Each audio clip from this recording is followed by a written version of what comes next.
nomine Patris et Filii et Spiritus Sancti. Amen. Crero in Deum, Patrem omnipotente. Bien-aimés dans le Seigneur, Shalom. Nous avons fini les temps de Noël et nous commençons les temps ordinaires. Et l'Église nous propose en ce deuxième dimanche du temps ordinaire une belle histoire, une histoire classique que nous connaissons par cœur. Cette histoire est trouvée au 2e chapitre de l'Évangile de Saint Jean. Il s'agit là, vous vous en doutez, de l'histoire de Jésus, ses disciples et Marie aux noces de Cana. Cette histoire contient bien beaucoup de richesses spirituelles, des richesses théologiques au-delà de la simple narration. Et aujourd'hui, nous allons en décortiquer 3 seulement. Mais avant cela, disons que tous les évangiles réunis, Matthieu, Marc, Luc et Jean réunis, nous avons un total de 37 miracles de Jésus. Dans tous les évangiles réunis, Jésus a opéré 37 miracles. Et de ces 37 miracles, Saint Jean nous en donne 8 seulement. Donc, dans l'évangile de Saint Jean, on nous parle de 8 miracles de Jésus. Et les 29 qui restent sont partagés entre Matthieu, Luc et Marc. Et d'ailleurs, Saint Jean n'appelle pas miracle, lui parle des signes. Des signes qui montrent la divinité de Jésus. Mais Saint Jean est conscient que Jésus n'a pas opéré que 8 signes, car il dit ceci en Jean 20. Il dit « Il y a encore beaucoup d'autres signes que Jésus a fait en présence des disciples qui ne sont pas écrits dans ce livre.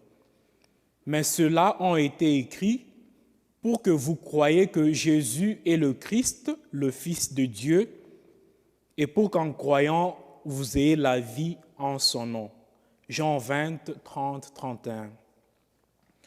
Donc, Jean est sélectif. Il nous donne 8 signes simplement pour indiquer la divinité de Jésus. Si nous regardons de plus près ces 8 signes ou ces 8 miracles, ils sont un tout à part. Ils sont un peu différents, même si les autres se rassemblent avec les autres miracles des évangélistes synoptiques. Mais les miracles que Jean raconte sont vraiment différents. Par exemple, le miracle d'aujourd'hui n'est trouvé nulle part autre dans la Bible que dans Jean 2. Le miracle du changement de l'eau en vin. Ce miracle, Saint Jean nous le dit dans l'Évangile, c'est le premier signe que Jésus a opéré. Et beaucoup de disciples, en voyant ce signe, ils ont cru en lui. Je trouve qu'il est un peu curieux. Curieux de voir que le premier signe que Jésus va opérer, le premier miracle que Jésus opère pour se manifester, concerne l'alcool. Jésus pouvait peut-être marcher sur les eaux. Il pouvait peut-être donner vie à une personne déjà morte. Et cela pouvait d'ailleurs, il pouvait m'écrire dans le ciel, je suis le roi, je suis le Messie. Tout le monde allait peut-être croire, commencer à croire. Mais le premier signe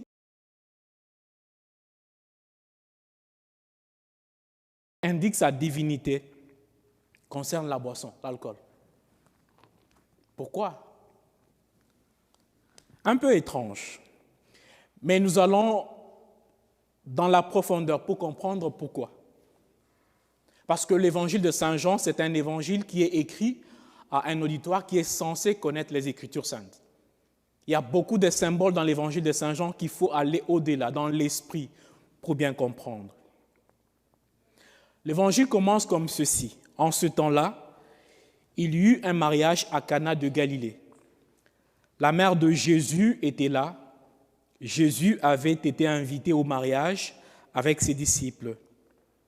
Or, on manqua de vin. La mère de Jésus lui dit, « Ils n'ont pas de vin. » Les mariages à l'époque de Jésus n'étaient, et d'ailleurs dans sa culture, ne se célébraient pas comme les mariages dans nos cultures. Ici, par exemple, les mariages se célèbrent quel jour de la semaine? Vendredi, samedi, n'est-ce pas? Mais à l'époque de Jésus, dans sa culture, le samedi, c'est le sabbat, c'est le jour du Seigneur. On ne travaillait pas, on ne faisait absolument rien. Les mariages ne se célébraient pas le samedi, pas non plus vendredi. Parce que dans la culture de Jésus, le mariage se célébrait peut-être pour une semaine. Ça pouvait commencer, disons, un dimanche et de célébration en célébration jusqu'à peut-être vendredi ou jeudi.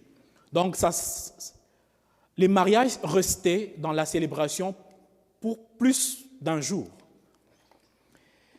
Et demandez-vous, qu'est-ce qui gardait l'atmosphère de la fête pendant tout ce jour? Bien sûr, il y a la musique, mais essentiellement le vin. Lorsque les gens prenaient de vin, ils restaient joyeux, leur moral remontait, ils pouvaient rester, avoir des discussions. C'est comme ça que les mariages pouvaient se faire sur beaucoup de jours. Alors, le vin qui finit dans un mariage, ce n'est pas un petit problème. Dans notre culture ici, si jamais vous faites une fête et que le vin manque, dans 5 minutes, la personne monte dans la voiture, va payer des cartons de vin et la fête continue. Mais à l'époque de Jésus, lorsque le vin finit, cela veut dire que le mariage doit s'arrêter. La célébration doit s'arrêter là. Parce que les invités vont commencer chacun à partir en silence.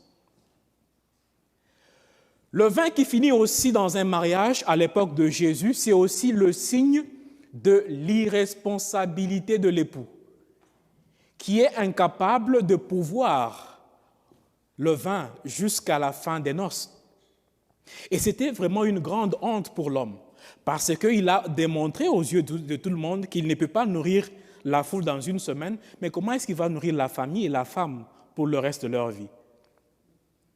C'était un signe de honte et de déshonneur.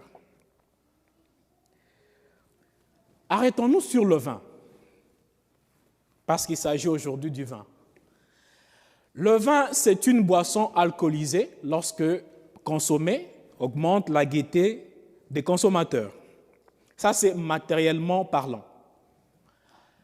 Mais spirituellement parlant, pourquoi nous faisons des messes avec du vin? Pourquoi nous ne prenons pas d'autres boissons? Spirituellement parlant, le vin est le symbole de la vie divine. Alors, je ne dis pas ça pour que vous alliez prendre le vin chez vous pensant que vous prenez la vie divine. Ce n'est pas ce que je dis. Spirituellement parlant, le vin est le symbole de cette vie de Dieu qui nous élève, qui nous donne la joie et nous maintient dans le bonheur éternellement. Et d'ailleurs, lorsque le diacre ou le prêtre mélange l'eau et le vin à l'offertoire, il dit cette prière interne. Comme cette eau se mêle au vin, il met le vin dans le calice pour le sacrement de l'alliance. Puissions-nous être unis à la divinité de celui qui a pris notre humanité.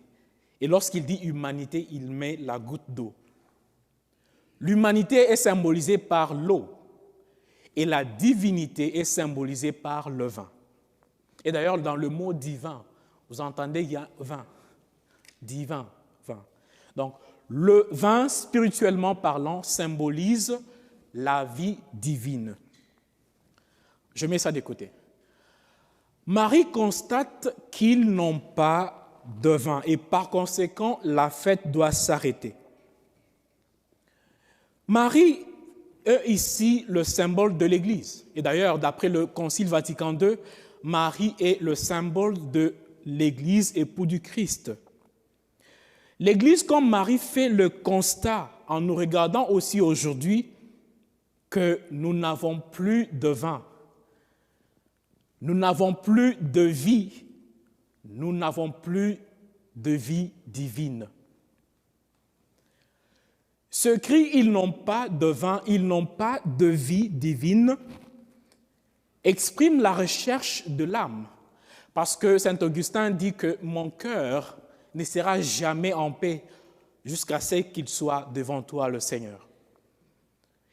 Ils n'ont pas de vin, ils n'ont pas de vie. C'est le cri d'ailleurs que tous les prophètes ont crié à Israël. Revenez, revenez à votre Dieu. Revenez, revenez en présence de Shiloh. C'est le cri de tout chrétien qui doit rentrer dans la maison de son Dieu. L'Église, en nous regardant, Marie, en nous regardant aujourd'hui, constate que nous sommes à court de vie. Nous n'avons plus de vie, nous sommes hors de la vie divine, hors de la vie avec Dieu. Ce cri de Marie, ils n'ont pas de vin, ils n'ont pas de vie divine, nous enseigne quelque chose de très important. Nous enseigne d'être concernés par la vie des autres. Marie nous enseigne par son cri que chacun est responsable, chacun a la responsabilité sur la vie et le bonheur de son voisin. Pourquoi? Parce que nous devenons des personnes vraiment individualistes. Nous vivons comme si la vie n'était que ma propre vie et le malheur qui est à côté ne me concerne pas. Vous savez, Dieu, quand il a créé le jardin, je pense que vous connaissez l'histoire de Genèse, un jour lorsque Caïn va tuer son frère, le Seigneur Dieu demande à Caïn, « Où est Abel ton frère ?» Et si vous lisez Genèse 4, 9, Caïn va répondre, « Je ne sais pas. Suis-je moi le gardien de mon frère ?» C'est en quelque sorte ce que nous vivons. Ma vie ne me concerne que moi. Les autres là, c'est leur affaire. Je ne suis pas concerné par leur bonheur. Mais Marie est invitée à la fête. Elle n'était ni cousine, ni membre de la famille, parce que l'évangile, si c'était le cas, on allait le préciser. L'évangile ne nous dit pas qu'il y avait des relations entre.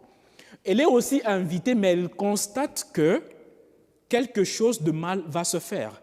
Elle est interpellée par ce geste. Elle n'est pas restée insensible devant la situation qui allait se produire.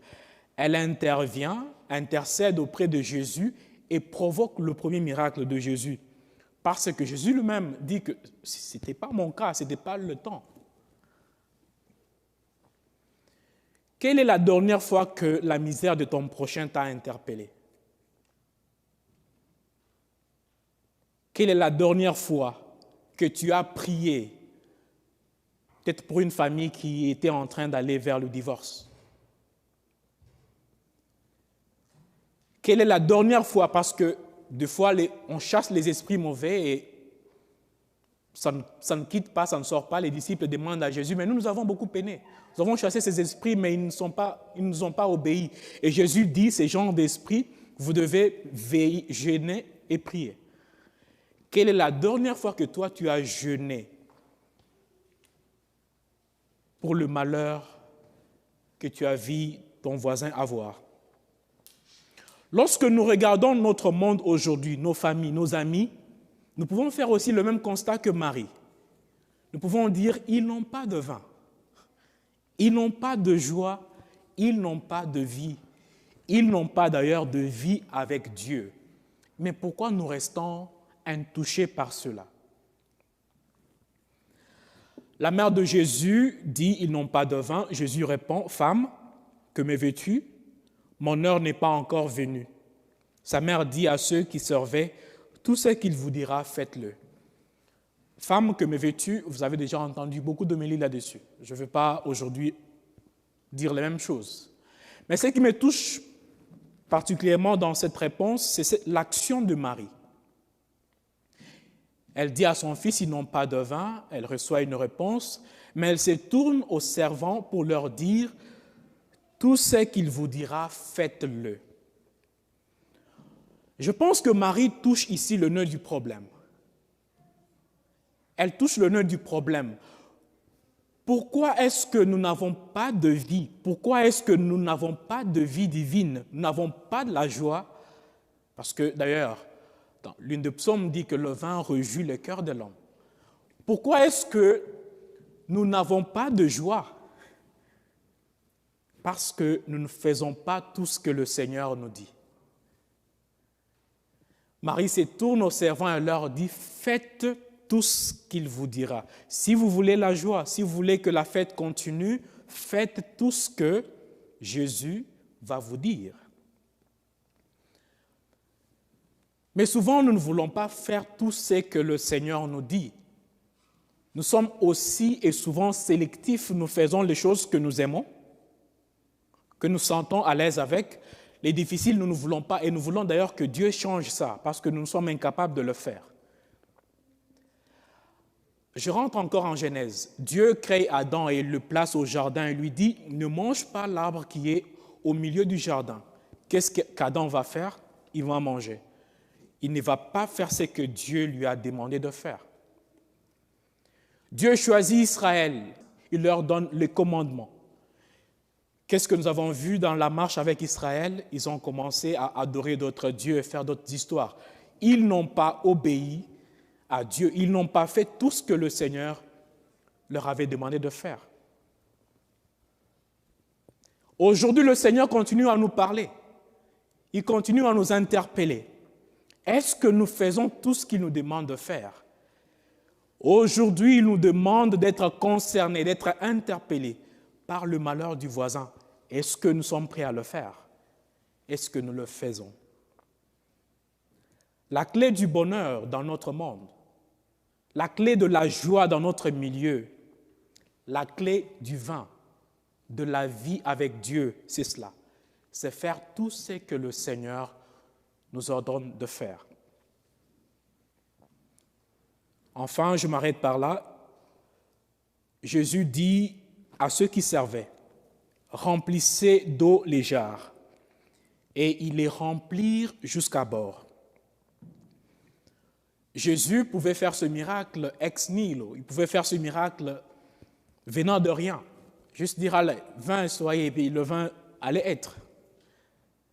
Mais il demande que les gens fassent du travail, remplir les 6 jarres d'eau. Et de là, il allait produire le vin.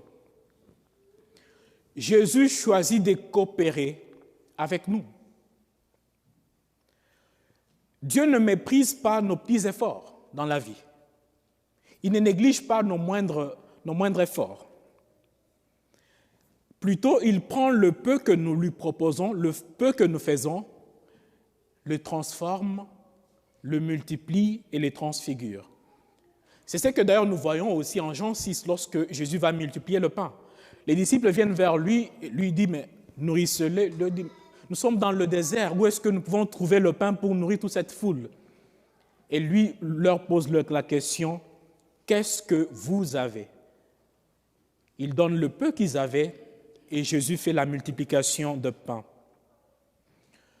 Lorsque nous faisons notre petit effort d'apporter de la joie, d'apporter du vin, et quand je parle du vin, ce n'est pas le vin physique, dans la vie de l'autre, le Seigneur est capable de le transformer, de le multiplier pour le bonheur du prochain et pour notre bonheur. Frères et sœurs bien-aimés, ne craignez pas de commencer une relation avec Dieu. Ne craignez pas d'avoir une relation, de commencer une relation avec Dieu. N'aie pas peur de te mêler pour le bonheur de ton prochain. Le bonheur tant physique, mais surtout spirituel, parce qu'en regardant nos familles aujourd'hui, il n'y a pas de vie avec Dieu. Il n'y a pas de vie divine.